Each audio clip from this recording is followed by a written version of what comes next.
Hey guys, it's Steve Backman from Chevrolet Buick GMC at Puyallup. Today we're going to go over a few tech tips. Come on inside.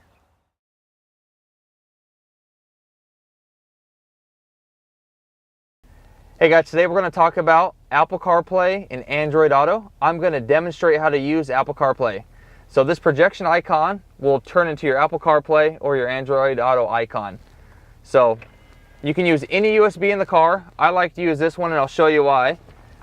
Plug your phone back here, and then you can set it inside so it's out of sight, out of mind.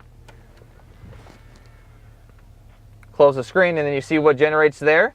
So it looks like the home screen on your iPhone.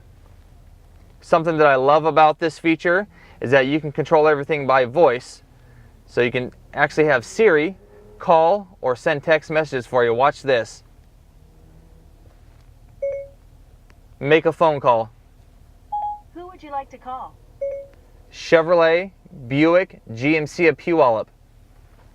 Calling Chevrolet Buick GMC of Puyallup.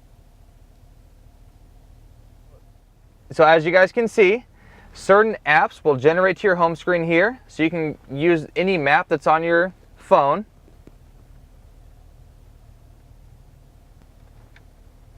Your Audible, so any music you may have on book. On here you have access to all of your iTunes. Just simply go to your music icon and there you go.